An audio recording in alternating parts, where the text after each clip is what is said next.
1,14,691 जो वार्ड संख्या है, इस सभी वार्ड में यानी कि क्या की बहाली होगी, स्वच्छता कर्मी की बहाली होगी। का वेतन 17,000 रुपया होगा। उसमें ऑटो ई रिक्शा के द्वारा यानी कि सभी जगह एक जगह पे पहुंचाया जाएगा, जिसके लिए जमीन की भी खरीदारी होगी।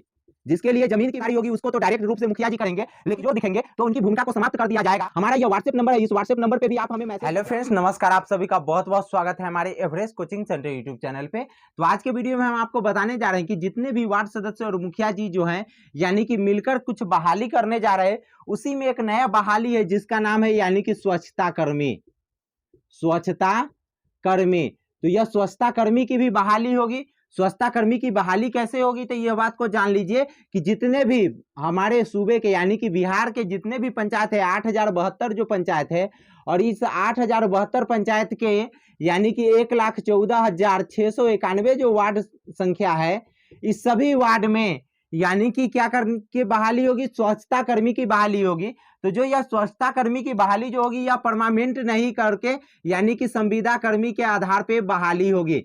और यह इसका यानी कि जो वेतन जो होगा, तो इसका वेतन कितना रुपए होंगे, तो इसका वेतन 17,000 रुपया होगा।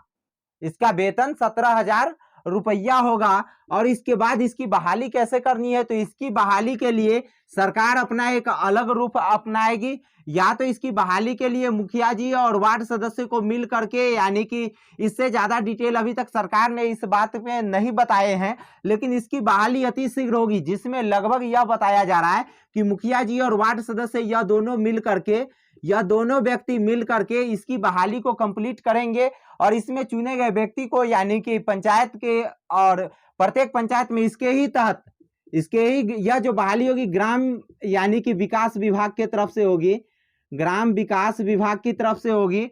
और उसके बाद इसमें जो है ना, इस बहाली के तहत प्रत्येक पंचायत में, ये पंचायत लेवल पे एक ऑटो ई रिक्शा का यानी कि ऑटो ई रिक्शा जो होगा, जो यानी कि जो स्वच्छता करके जो कूड़े कचरे जो निकलेंगे, उसमें ऑटो ई रिक्शा के द्वारा यानी कि सभी जगह एक जगह पे पहुंचाया जाएगा, जिसके लिए जमीन की भी खरीदारी होगी। जिसके लिए जमीन की भी खरीदारी होगी। तो डायरेक्ट जानते हैं कि जब पंचायत लेवल पे जो जमीन की खरीदारी होगी, उसको तो डायरेक्ट रूप से मुखिया जी करेंगे। जो वार्ड स्तर पे जो जितनी भी बहाली होंगे, उसमें यह वार्ड सदस्य की भूमिका रहेगी। यदि आप लोग इसमें वार्ड सदस्य लोग कमजोर दिखेंगे, तो उनकी भूमिका को समाप्त कर दिया जाएगा। आपको अपना अधिकार खुद से लड़कर लेना पड़ेगा। बाद में हम लोगों को आस्थान भी आता है, हम लोगों से आप सहायता ले सकते हैं, जिस प्रकार के सहायता हो। हमारा यह व्हाट्सएप नंबर है, इस व्हाट्सएप नंबर पे भी आप हमें मैसेज करके आपसे हमसे सहायता ले सकते हैं आप।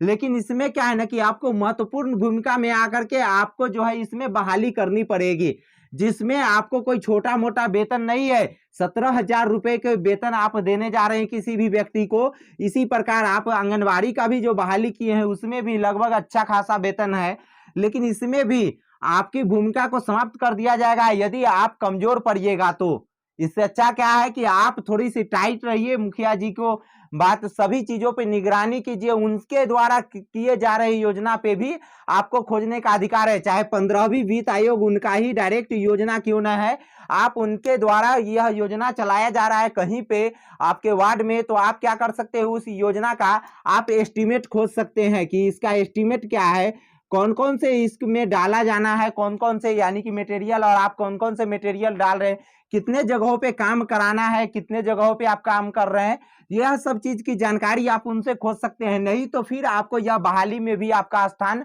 खत्म कर दिया जाएगा। तो इसके बाद इसमें किसी भी प्रकार का कोई परेशानी आता है, तो आप हमारे इस व्हाट्सएप नंबर पे मैसेज जरूर करें, और कमेंट बॉक्स से अपना नजर को नहीं हटाए, कमेंट बॉक्स में अपना क्वेश्चन को भी पढ़ते रहे कि किसका क्या क्वेश्चन है। A to Z क्वेश्चन का हम जवाब देते रहते हैं। और उसके बाद अगर आपको भी कोई क्वेश्चन है, तो आप भी इस कमेंट में करें। और चलिए, धन्यवाद, फिर मिलेंगे नेक्स्ट वीडियो में, तब तक के लिए जय हिंद, बाय बाय।